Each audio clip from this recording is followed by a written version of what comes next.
एक खान साहब ने आज अदालत में गुस्सा भी किया, वो गुस्से में भी थे, उनका ब्लड प्रेशर हाई रहा। सलमान सफदर साहब ने भी इस बात का जिक्र किया। इसके ऊपर अता तारड़ साहब ने अपना बयान जारी किया। उन्होंने कहा है कि खान टूट रहा है और अब वो मौका आ चुका है कि खान साहब की बस हो गई है और अब वो माफिया मांग रहे हैं। क्या कहेंगे आप उस पर? तारड़ साहब से पहला सवाल ये कर लें कि वो एक भगोड़ा जो 4 साल से लंदन में बैठा हुआ है, भगोड़ा ना सिर्फ भगोड़ा है, इश्तिहारी मुजरिम है। आप पहले उसको ले आओ, अदालतों में पेश करो। खान का, इमरान खान का मरना जीना इस मुल्क के साथ है। वो करप्शन का पैसा लेके बाहर एवन फील्ड अपार्टमेंट लेकर नहीं गया हुआ और ना ही उसने मुल्क को छोड़ के जाना है। वो कानून और इंसाफ के दोहरे मेयार के खिलाफ बात करते हैं। वो कहते हैं कि जिस मुल्क में इंसाफ और कानून नहीं होता वो मुआशरे तबाह हो जाया करते हैं। इसलिए वो कहते हैं कि इंसाफ को कंप्रोमाइज़ ना करें, कानून को कंप्रोमाइज़ ना करें। अगर इंसाफ और कानून को कंप्रोमाइज़ किया गया तो वो गलत है। और खान साहब का ब्लड प्रेशर बिल्कुल नॉर्मल है, वो ठीक है, लेकिन उनका एक एहतजाज करने का एक हक है। अगर वो कोई गलत बात देखेंगे तो उस पर ज़रूर बोलें। जज साहब ने पूरी दुनिया जहान के सारे मुकदमे छोड़ के सिर्फ वो साइफर के मुकदमे में वो जेट स्पीड का वाला इंजन लगा दिया है।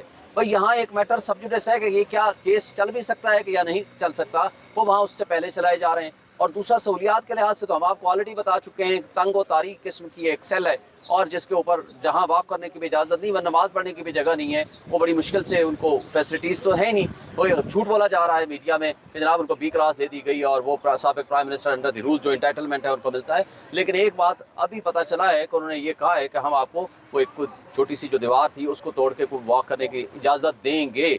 अभी तक दी है या नहीं दी उसके बारे में तहकीकात अभी मुकम्मल तहकीकात नहीं हुई। कि जिस केस की सज़ा ही 2 साल है उसमें ज़मानत का खारिज होना वो अहम बात है। दूसरा, जिस खुफिया तरीक़े से इनको जेल में भेजने का आर्डर लिया गया उस जज अबुल हसनात जुल्करनैन से, वो उसको भी डिस्कस और हाईलाइट किया। और जो interpretation of constitution, interpretation of rules of business और interpretation of official secret act, वो भी हमने अच्छी तरह उनको समझा दिया। और ये इब्हाम अगर हो कि ये कौन सी प्रोविजन में केस फाल करता है तो वैसे भी ये काबिल ज़मानत है, फर्दर इंक्वायरी का केस बनता है। मैं समझता हूँ कि इसके ऊपर कोई दूसरी राय नहीं है कि ये ज़मानत का केस है और ये बदनीयती से मुकदमा बनाया गया। और एक बात बड़ी अहम भी वो भी की गई आपके सामने ही, वो ये की गई कि एक बंदे की टेंडेंसी होती है क्रिमिनल बिहेवियर के लिए। पूरे पाकिस्तान में जो कोई जुर्म हो सकता है या हो सकता था, वो तमाम जराइम इकट्ठे करके एक शख्स जिसने 71 ईयर्स में कोई एक मुकदमा नहीं फाइल हुआ खिलाफ उनके हुआ, आज 180 से ज़्यादा मुकदमात बना दिए गए हैं। वजह क्या है? वो है पॉलिटिकल विक्टिमाइजेशन, वो है सियासी इंतकाम।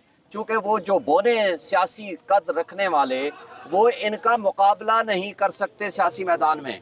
अब वो जो PTM की फाशिस्ट जमातों के पास एक ही ऑप्शन था कि किसी तरीके से इनको किसी ऐसे मुकदमात में फंसाया जाए जो कि वो फंसाने में एक लिहाज से कामयाब हुए। लेकिन हम ये उम्मीद रखते हैं कि इंशाअल्लाह इनकी ज़मानत होगी और वो बाहर आएंगे।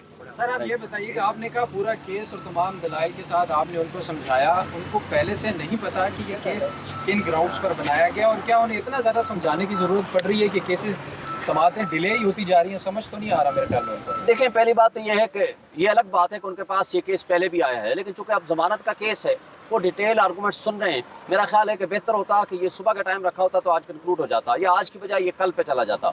ये जो इस तरह के डिले हुए हैं, आपको पता है कि 3 हफ्ते तो पहले ही हो गए हैं, क्योंकि एक दफ़ा उन्होंने कहा कि हमने ये फैसला करना है कि ये इन कैमरा प्रोसीडिंग्स हो या ओपन ट्रायल हो, और दूसरी दफ़ा दोबारा फैसला किया कि उन्होंने कहा कि इन कैमरा हो या ओपन ट्रायल हो, इसमें एप्लीकेशन आ गई है, वो उन्होंने उसको डिस्पोज ऑफ की। और उस चक्कर में कम से कम 20 एक दिन ऑलरेडी ज़ाय हो चुके हैं। लेकिन मेरा ख्याल है इसको फौरी तौर पर इसका डिसीजन आना चाहिए था और मैं समझता हूँ कि जितना जल्दी हो ज़मानत का फैसला होना चाहिए। आपको लगता है सर कि अगले जुमेरात तक दलाइल कंक्लूड होकर कोई फैसला सामने आ जाएगा, या आपको लगता है कि 1-1.5 हफ्ता और मजीद मामला आगे जा सकता है? देखें, ज़मानत का केस होता है, ये 1 दिन 2 दिन 4 दिन के अंदर इसका डिसीजन होना चाहिए। क्योंकि अगर कल आप समझते हो कि ये ज़मानत का केस है तो जितने दिन आपने उनको जेल में रखा है उसकी कौन उसकी जिम्मेदारी लेगा? तो अब बात यह है कि इसमें मैं समझता हूँ कि जुमेरात वाले दिन हो जाना चाहिए, ये हमारी विशुअल थिंकिंग है। अब वो जज साहब पे डिपेंड करता है कि उस दिन वो कंक्लूड करके इसमें आर्डर रिजर्व करते हैं या उसी वक्त आर्डर कर देते हैं, ये अब उनके ऊपर डिपेंड करता है। लेकिन मेरा नहीं ख्याल कि आप जुमेरात से आगे जा सकते हैं। जेल में सहूलियात के हवाले से क्या कहेंगे? वॉक करने की इजाज़त नहीं है और आज जो वकला की भी तल्ख कलामी हुई, थोड़ा सा बताएंगे क्या हुआ साइफर केस में डाला की समाज? देखिए, पहली बात तो ये है कि आज के आर्गूमेंट्स जो हमारे बिहाफ पे थे, इमरान खान साहब के बिहाफ पे, वो तकरीबन कंक्लूड हो गए हैं। 15-20 منٹ کے اور آرگومنٹس ہمارے باقی ہیں، اور آج ہم نے اپنے آرگومنٹس مکمل کرنے کے درمیان یا دوران ہم نے وہ تمام باتیں وہ کر دی ہیں، جس میں اسپیشلی یہ ایک بات بڑی اہم ہے